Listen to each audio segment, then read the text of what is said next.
warahmatullahi wabarakatuh. Perkenalkan, nama saya Indah Septiulandari dengan NIM 23042045. Video ini saya buat untuk memenuhi tugas governance digital dengan dosen pengampu Ibu Yulia Hanoselina, SIP MAP. Video kali ini saya akan membahas tentang dualitas digitalisasi, potensi dan permasalahannya. Baiklah, langsung saja kita masuk ke video pembahasannya, yaitu materi pembahasannya tentang digitalisasi adalah proses mengubah hal-hal yang sebelumnya dilakukan secara manual atau menggunakan metode analog menjadi penggunaan teknologi digital yang ada pada saat ini. Secara sederhana, digitalisasi membuat sesuatu yang bersifat fisik seperti dokumen, foto, suara, dan video berubah menjadi bentuk digital yang bisa diolah dan disimpan menggunakan perangkat elektronik seperti komputer dan internet. Adapun tujuannya yaitu untuk meningkatkan efisiensi, kecepatan, dan kemudahan dalam berbagai aktivitas seperti komunikasi, bisnis, pendidikan, dan pelayanan publik. Dalam konteks bisnis dan pemerintahan, digitalisasi mengubah cara interaksi komunikasi seperti model operasional sehingga menjadi lebih optimis dan terhubung secara digital. Adapun contohnya yaitu dokumen penting yang dulunya dicetak dan dikirim secara fisik kini dapat kita kirim lewat email atau melalui aplikasi penyimpanan iCloud. Pelayanan masyarakat yang biasanya harus datang ke kantor pemerintah kini dilakukan secara online. Proses ini tidak hanya memudahkan tetapi juga mengurangi biaya dan waktu yang diperlukan. Baiklah, dalam potensi digitalisasi yaitu terdapat 5 pembagian, yaitu yang pertama, efisiensi dan produktivitas. Digitalisasi memungkinkan proses kerja yang lebih cepat, mudah, dan efisien. Contohnya, dokumen yang sebelumnya harus dicetak dan dikirim tersebut secara manual kini bisa langsung diproses melalui sistem digital atau menghemat waktu dan biaya operasionalnya. Kalau dalam pemerintahan itu seperti layanan publik dapat disediakan secara online, mempercepat pelayanan dan mengurangi birokrasi. Pembagian yang kedua yaitu akses informasi yang luas dan cepat. Dengan digitalisasi, informasi dapat diakses kapan saja dan di mana saja melalui internet, dan kita dapat berinovasi tanpa batas ruang dan waktu. Yang ketiga yaitu peningkatan transparansi dan akuntabilitas. Digitalisasi membantu meningkatkan transparansi karena data dan informasi bisa dipantau secara terbuka dan real time.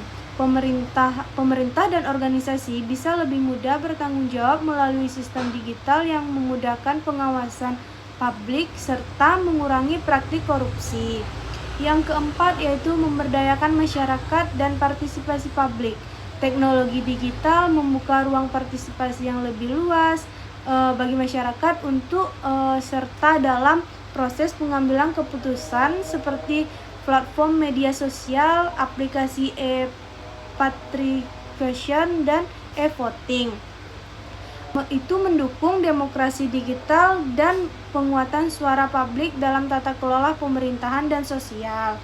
Baiklah, yang kelima yaitu inovasi dan pengembangan ekonomi. Digitalisasi mendorong munculnya inovasi baru dan model bisnis yang lebih fleksibel seperti komputer dan standar teknologi. Ini membuka peluang lapangan kerja yang baru dan meningkatkan daya saing ekonomi nasional di era globalisasi pada saat ini. Adapun permasalahan digital yang dapat kita alami pada saat ini yaitu yang pertama, kesenjangan digital. Tidak semua lapisan masyarakat mendapatkan akses yang sama terhadap teknologi digital. Kesenjangan ini terjadi antara wilayah perkotaan dan pedesaan, kelas sosial ekonomi, serta kelompok usia. Keterbatasan infrastruktur dan literasi digital menjadi penghambat utama, sehingga digitalisasi belum dapat dinikmati secara merata. Yang kedua yaitu kita bisa lihat dengan adanya keamanan dan privasi data penggunaan teknologi digital yang masih rentan terhadap ancaman keamanan seperti serangan siber, pencurian data, dan penyalahgunaan informasi pribadi. Ini dapat menimbulkan resiko kebocoran data sensitif dan kerugian bagi individu maupun organisasi jika tidak ditangani dengan baik. Yang ketiga yaitu ketergantungan teknologi dan risiko sistem. Ketergantungan pada sistem digital juga membawa risiko kegagalan teknis, gangguan layanan, dan kehilangan data akibat kesalahan atau serangan teknologi. Yang keempat yaitu tantangan adaptasi dan kesiapan SDM.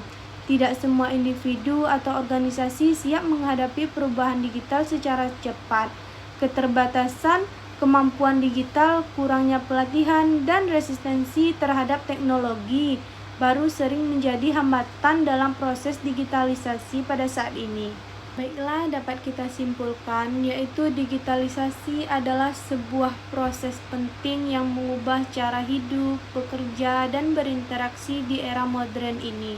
Meskipun membawa banyak manfaat peluang baru, digitalisasi juga menuntut kesiapan dalam hal infrastruktur supaya sumber daya manusia atau kebijakan keamanan agar memanfaatkan dapat dirasakan secara menyeluruh dan tidak menimbulkan masalah baru. Sekian video pembahasan tentang dualitas digitalisasi, potensi dan permasalahannya. Saya Indah Septiulandari pamit undur diri. Wassalamualaikum warahmatullahi wabarakatuh.